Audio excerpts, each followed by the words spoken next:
오늘 말씀의 주제는 누가복음입니다. 누가복음의 중심되는 말씀은 19장 10절, 오늘의 본문 말씀입니다. 누가복음 19장 10절 우리 한번 같이 찾겠습니다. 누가복음 19장 10절이 누가복음을 대표하는 구절, 그런 구절을 키워드라고 표현합니다. 키는 열쇠가 키이지요. 열쇠가 되는 말씀. 성경 66권의 모든 제자가 유대인인데 누가복음을 쓴 누가만 유대인이 아닌 시리아 사람이었습니다.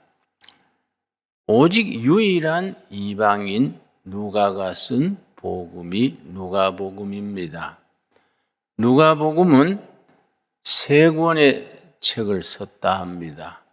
첫 번째 누가복음, 둘째는 사도행전, 사도행전 다음에 제2사도행전을 썼다 하는데 제2사도행전은 전해지지 못하고 있습니다. 누가복음은 갈릴리에서 예루살렘까지의 기록, 사도행전은 예루살렘에서 로마까지 기록, 잃어버린 책 제3번째 책은 로마에서 땅끝까지 그 내용이 전해지지 못해서 대단히 아쉬운 바입니다. 19장 10절 읽겠습니다. 인자가 온 것은 예수님의 별명이라 할까요? 우리 옛날 사람들은 호가 있었습니다. 안창호 선생은 도산 안창호, 이승만 대통령은 우남 이승만, 이런 식으로 호가 있었듯이 예수님은 스스로 인자, 자신을 인자라고 그렇게 불렀습니다. 인자가 온 것은 예수님이 왜 오셨느냐? 하나님이신 그리스도께서 이 땅에 왜 오셨느냐? 인자가 온 것은 잃어버린 자를 찾아 구원하려 함이니라. 그래서 누가복음의 주제가 잃어버린 자를 찾아오신 예수 그리스도, 사람이 되셔서 사람이신 예수가 누가복음의 주제입니다. 요한복음은 반대입니다. 하나님이신 그리스도. 누가복음은 사람이신 예수. 요한복음은 하나님이신 그리스도. 지난번에 우리 살폈듯이 마태복음은 왕으로 오신 예수 그리스도. 마가복음은 종으로 오신, 섬기는 자로 오신 예수 그리스도. 사복음서가 합해져서 예수님을 바르게 이해할 수 있게 해줍니다. 잃어버린 자를 찾아 구원하려 함이니라. 그래서 의사 누가가 쓴 누가복음에서 다른 복음에 없는 기록들이 있습니다. 양 99마리의 비유, 선한 사마리아인 비유, 잃어버린 그 문화에 대한 비유, 잃어버린 자를 찾아서 오신 예수님의 모습을 그렇게 많은 예화를 통해서 말해줍니다. 내가 누가복음을 읽으면서 늘 은혜 받는 구절이 5장 16절입니다. 누가복음 5장 16절 우리 다 같이 한번 찾겠습니다. 15절, 16절, 누가복음 5장 15절, 16절. 저는 이 구절이 너무 좋습니다. 그래서 저는 아직 어느 때까지 이 땅에 있다가 천국 갈지는 모르지만은 내가 천국 갈 때에 그렇게 됐으면 좋겠다 마음에 품고 있는 구절입니다. 누가복음 5장 15절. 예수의 소문이 더욱 퍼짐에 수많은 무리가 말씀도 듣고 자기 병도 고침을 받고자 하여 모여오되 예수님의 인기가 사방에 퍼졌습니다. 그때 요즘처럼 핸드폰이 있습니까? 텔레비가 있습니까? 그냥 입에서 입으로, 마을에서 마을로 예수의 소문이 퍼져나가서 많은 사람들이 모여들었습니다. 그렇게 사람들이 모여서 인기가 하늘같이 높아졌습니다. 심지어 나사렛 예수를 임금으로 모시자, 이런 여론까지 일어났던 때 예수님은 어떻게 하셨느냐? 16절입니다. 16절. 아주 소박하고 간단한 말씀인데 읽을 때마다 가슴에 닿는 구절입니다. 예수는 물러가사, 인기가 최고고 박수칠 때, 임금으로 삼자 할 때 물러가사 한적한 곳에서 기도하시니라.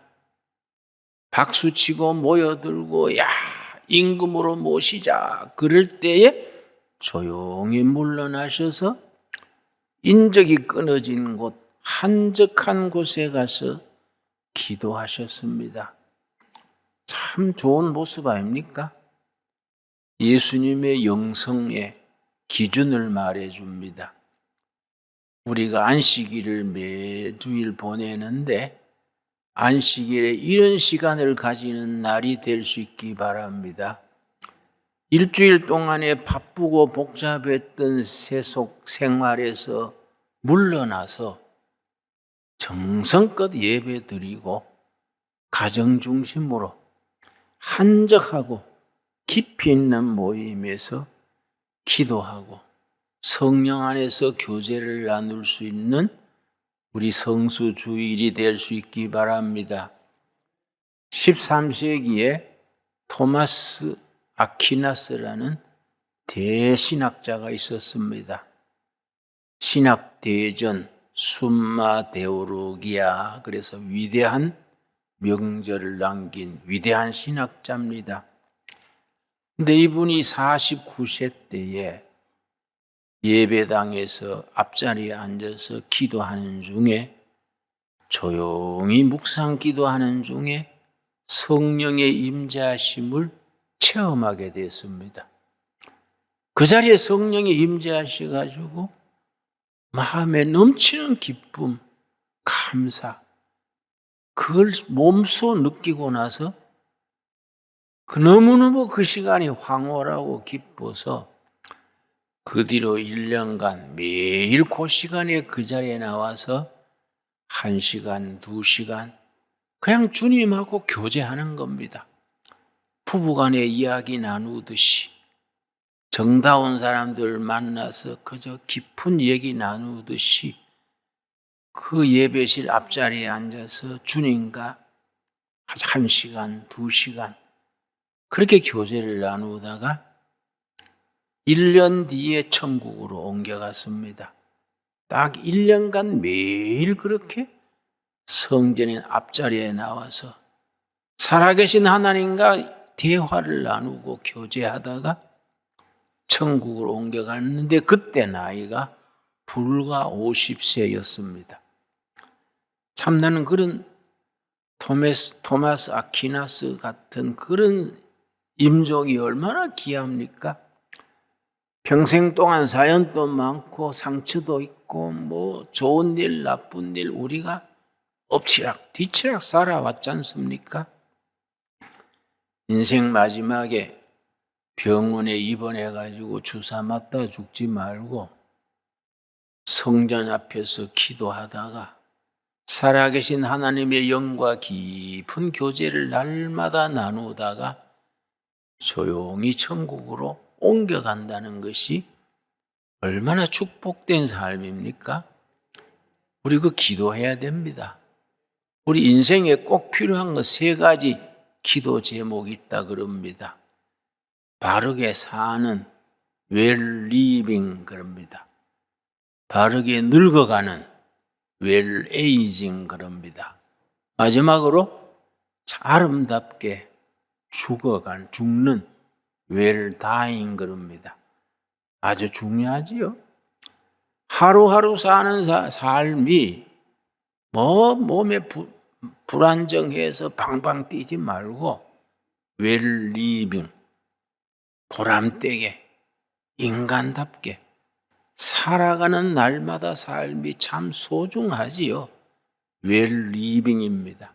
그러면 그 다음에 나이 들어가면서 바로 늙어가야 됩니다. 바로 늙지 못하고 욕심에 막 사로잡혀서 이리저리 뛰는 걸 노추라 그래요. 노추. 늙어서 추하게 늙는다. 그래서 우리는 웰 에이징, 제대로 늙어가는 걸 기도해야 됩니다. 마지막에 웰 다잉, 정말 우리 예수님이 인기가 최고일 때 물러가사 한적한 곳에서 기도하시니라. 참 귀한 말씀이지요. 여러분, 우리 누가복음에서 우리가 평소에 삶에 있어서 사랑을 실천하고 믿음을 실천하는 삶에 있어서 중요한 기준을 일러줍니다. 6장 38절입니다. 6장 38절 말씀. 아주 단순한 말씀이지만은 우리 삶이 그렇게 말씀대로 이루어질 수 있게 되기 바랍니다. 6장 38절. 주라. 명령무입니다. 줘라. 주라. 그리하면 너희에게 줄 것이니. 여러분, 하나님께 먼저 받아가지고 주라는 게 아닙니다. 너희 먼저 줘라. 그러면 채워준다. 주라. 그러면 너희에게 줄 것이니 곧 후히 되어 누르고 흔들어 넘치도록 하여 너희에게 안겨주리라. 우리가 기독교 신앙은 사랑의 신앙, 기독교는 사랑의 종교라 합니다. 그런데 정작 우리가 사랑에 대해서 오해합니다. 자꾸 받는 것이 사랑으로 오해합니다. 기도를 해도 늘 주시옵소입니다. 주시옵소서. 이미 받은 거 감사할 줄 모르고 늘 주시옵소입니다. 그러나 주는 겁니다. 주시옵소서가 아니라 너희가 주어라. 이미 내가 너희 위해서 다 죽어놓고 구원의 길을 이루어 놨으니까, 생명을 주고 은혜를 줬으니까 주라. 그리하면 너희에게 넘치게 줄 것이다. 아주 소박한 말씀. 무슨 일이 생기든지 뭔 돈이나 물질이나 뭐이 생기면 이걸 가지고 어떻게 줌으로써 사랑을 실천할까, 그렇게 고민하고 생각하는 우리들이 될 수 있게 되기를 바랍니다. 미국의 뉴욕에 가면요, 록펠러 기념교회당이 있습니다. 허드손 강변가에 잘 지은 록펠러 기념교회가 있고 록펠러 기념재단이 있습니다. 록펠러 파운데이션 그럽니다. 이 록펠러라는 사람이 1800년대 중간에 태어나서 아주 이 재물에 대한 은사가 아주 뛰어나서 23살에 회사를 세워서 아주 흑자를 남겼습니다. 33살에 전 미국에서 최고 부자가 됐습니다. 43살에 전 세계 제일 가는 부자가 됐습니다. 축복을 그냥 부음받은 거지요. 23살에 회사에 시작해서 33살에 미국 제일 부자, 43살에 세계 제일 부자가 됐는데 그 다음이 문제입니다. 53살에 병이 들어서 위장병, 하루에 우유 한 잔, 비스켓도 몇 개밖에 못 먹어요. 불면증, 잠을 못 자고요. 탈모증 그럽니다. 눈썹이고 머리카락이고 다 빠지는 게 탈모증입니다. 탈모증에 걸려서 머리는 문어머리처럼 되고, 그 세계 제일 부자가 하루에 우유 한 잔, 비스켓도 몇 조각 먹고 밤에 잠을 못 자서, 그러니까 뉴욕 지방신문에 기사를 써놓고 기다렸습니다. 록펠러 사망하다. 거기 날짜만 적어 넣으면 되도록 기사를 써놓고 기다렸습니다. 그 세계 제일 부자가 무슨 보람 있겠습니까? 밤에 잠을 못 자니까 침실에서 거실로 왔다 갔다 시간 보내다가 거실에 테이블 위에 성경이 있었습니다. 우연히 턱 제꼈는데 누가복음 6장 38절이 나왔습니다. 방금 읽은 누가복음 6장 38절입니다. 주라, 그리하면 너희에게 줄 것이니 곧 후이 되어 누르고 흔들어 넘치도록 하여 너희에게 안겨주리라. 이 말씀에 마음에 탁 박혔습니다. 번뜩 머리에 떠오르기를, 아하, 나는 평생에 모으기만 했지 주질 못했구나. 자기 평생에 주어본 기억이 없어요. 세계 제일 가는 부자가 되기 위해서 다른 경쟁자들을 무자비하게 짓밟았습니다. 그걸 M&A 그래요. 회사 합병하는 거. 회사 약점을 이용해가지고 막 겁을 주고 공갈을 쳐서 합병하고 경쟁자들을 막 짓밟고, 그래서 세계 제일 부자는 됐는데 록펠러 회사 사무실 앞에는 항상 록펠러 때문에 망해버린 기업가들이 수십 명 나와서 데모했습니다. 록펠러 이렇게 만들어 놓고 불태우고 데모하고 그런 형편이랬습니다. 근데 이 말씀 읽고, 주라, 그리하면 너희에게 줄 것이다. 이 말씀이 자기 마음에 참 망치처럼 울려와서, 나는 주는 삶을 살지 못하고 인정사정 없이 수단 방법을 가리지 않고 모으기만 했구나. 밤새 그 생각을 하고 그 다음날 아침에 비서를 불러서 우리가 어떻게 줄 수 있는지 연구해봐라. 주는 게 여러분 어렵습니다. 버는 것보다 주는 게 더 어렵습니다. 사회복지학이 얼마나 참 발전하지 않습니까? 복지학이 주로 주는 거 아닙니까? 그래서 세운 게 록펠러 파운데이션, 록펠러 재단입니다. 그러고 록펠러 회사 사무실 앞에서 록펠러를 저주하고 데모하는 사람들 한 명씩 불렀습니다. 내가 당신에게 뭘 해주면 되겠습니까? 그 사람이 원하는 대로 가능한 다 베풀었습니다. 그러고 재단을 만들어가지고 후진국의 사람들을 데려다가 공부시키고, 또 이렇게 요즘 코로나 같은 의학 분야의 작도 만들고, 여러분 그 유명한 페니실린 만드는데 록펠러 재단에서 자금을 댔습니다. 옛날 606호라는 그 약이 있었습니다. 606호 주사약. 그 만드는 것도 록펠러 재단에서 자금을 지원했습니다. 주는 생활로 바뀌었는데 잠이 오는 거예요. 또 빠졌던 머리가 나는 겁니다. 저절로 머리 탈모증이랬는데 머리가 나는 거예요. 잠이 오는 거예요. 그 음식이 달아졌습니다. 그 록펠러 사망 기사 써놓고 있던 신문사들이 그걸 치웠지요.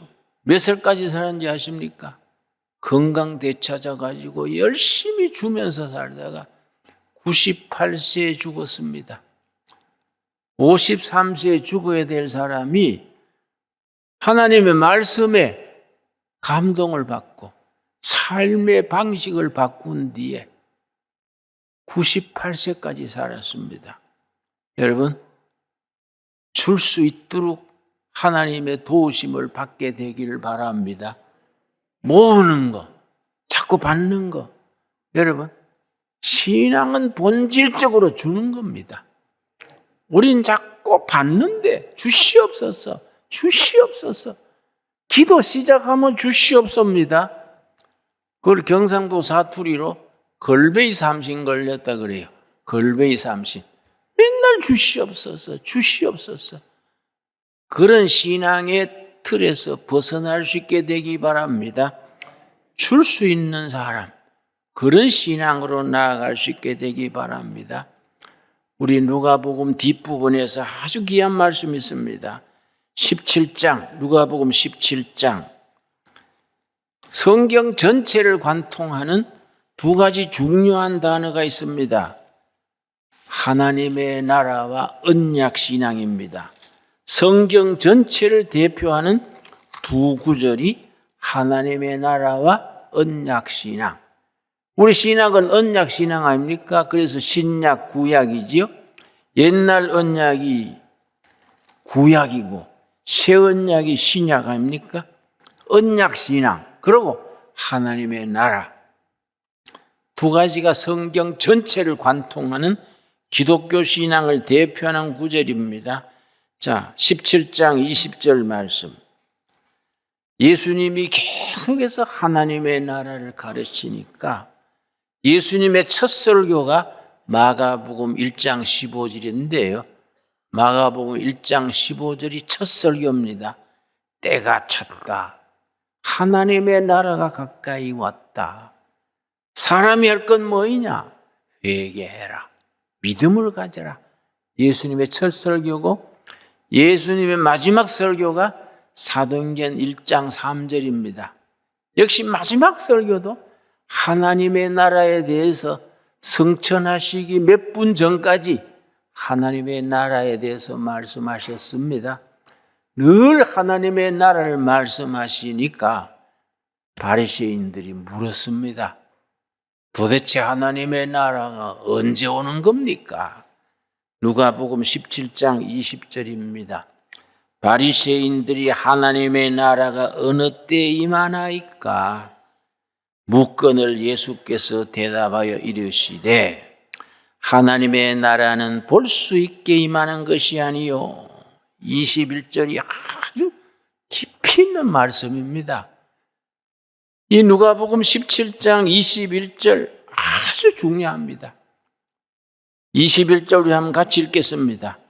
또 여기 있다 저기 있다고도 못하리니 하나님의 나라는 너희 안에 있느니라. 이걸 이미 이루어진 하나님의 나라입니다. 하나님의 나라는 성경 전체적으로 두 가지입니다. 두 가지가 합쳐져서 하나님의 나라입니다. 첫째는 예수님을 구주로 믿는 성도들 마음에 이미 이루어진 하나님의 나라. 이미 이루어졌습니다. 또 두 번째는 앞으로 천국 들어가서 영원히 누릴 하나님의 나라입니다. 이 두 가지가 서로 합쳐져서 하나님의 나라입니다. 그래도 그걸 영어로 간단한 단어로 표현할 때 already와 yet, already는 이미 우리 속에 와 있는 하나님의 나라. yet는 아직은 안 왔지만은 언젠가 우리가 누리게 될 그 하나님의 나라. 이미 이루어진 하나님의 나라. 그걸 신학 용어로는 실현된 종말론, 리얼라이즈드 에스카토로지, 뭐 그런 복잡한 건 몰라도 됩니다. 우리 마음 속에 이미 하나님의 나라가 이루어져 있습니다. 아멘 하십니까? 바리새인들이 예수님께 도대체 하나님의 나라를 늘 말씀하시는데 하나님의 나라가 언제 오나이까? 그랬더니 하나님의 나라는 너희 생각하듯이 그런 게 아니다. 볼 수 있게, 만질 수 있게 그렇게 임하는 게 아니다. 여기 있다, 저기 있다, 그런 공간적인 개념이 아니다. 하나님의 나라는 너희 안에 있느니라. 우리 심령 속에 이루어지는, 언제 이루어집니까? 언제 하나님의 나라가 이루어집니까? 여러분, 요한복음 1장 12절에 하나님의 나라가 이루어지는 시작입니다. 여러분, 성경은 엄청나게 깊이 있는 말씀이지만은 쉽게 이해할 수 있어야 됩니다. 복음은 쉬운 것이고 중요한 것이고 그리고 어려운 것입니다. 요한복음 1장 12절에 그 하나님의 나라가 언제부터 시작되느냐? 1장 12절 영접하는 자, 이 땅에 오신 하나님 예수님을 평생의 주인으로 모시는 자, 영접하는 자, 곧 그 이름을 믿는 자들에게는 하나님의 나라 자녀가 되는 권세를 주셨으니 예수님을 주인으로 평생의 주인으로 모실 때 하늘나라의 백성, 하나님의 자녀가 되는 겁니다. 우리가 다 하나님의 자녀가 된 것을 찬양합시다. 예수님을 주인으로 모시고 예수님의 뜻을 따라 살고 있기 때문에 하나님의 자녀가 된 것을 우리가 감사드릴 수 있게 되기 바랍니다. 누가복음 17장 본문으로 들어오겠습니다. 21절 말씀. 하나님의 나라가 언제 임합니까? 그랬더니 하나님의 나라는 눈으로 볼 수 있게 오는 것이 아니다. 여기 있다 저기 있다 그렇게 할 것도 아니다. 하나님의 나라는 너희 안에 있느니라. 참 위대한 말씀이지요. 여러분, 우리 한국 교회에 참 별같이 빛나는 부흥사님이 계셨습니다. 이성봉 목사님, 성결교회 소속이신데 참 한국 교회 역사에 위대한 부흥사입니다. 지금 여러분 한국 도자기라는 그 도자기 회사가 있지요. 세계 수출을 많이 하는 참 모범 기업입니다. 거기 한국 도자기 그 회장님이 이성봉 목사님의 사위입니다. 참 그 가정이 참 아버지의 대를 이어서 신앙생활을 잘하고 있어요. 이성봉 목사님이 6.25 때 6.25 나든 주간에 전라남도 목포에 집회를 갔습니다.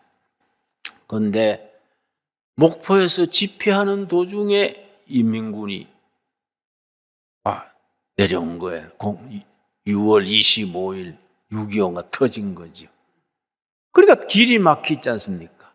기차도 버스도 다 길이 막혀버리고 인민군들은 서울에서부터 내려오니까 목포에서 발이 묶였습니다. 집회하고서는 떠나지 못하고 성도님 집에 있는데 인민군이 목포까지 내려온 거죠. 그래가지고 우파 인사들, 아주 민족주의 인사들, 또 교인들 막 잡아가지고 감옥이 터져나가도록 넣는 겁니다. 이성봉 목사님도 당연히 체포가 됐지요. 체포대가 감옥에서 콩나물 시루처럼 그렇게 갇혀 있는데 이제 한 사람 한 사람 불러내가지고 조사를 하는 걸. 그런데 조사하는 게 육군 소위, 우리만 육군 소위지요. 이래 보더니 이성봉 목사 새끼로구만. 응? 이 목사 부르주아지로구만. 응? 그러고서는 험한 말을 하더니 너 하나님의 나라가 있어? 천국 가봤어? 하나님의 나라 가봤어? 순 사기꾼들 아니야? 그러니까 이성봉 목사님이 가보지는 못해도 하나님의 나라를 누리고 있습니다. 그러니까 인민군 소위가 무슨 소리 하는 거야? 응?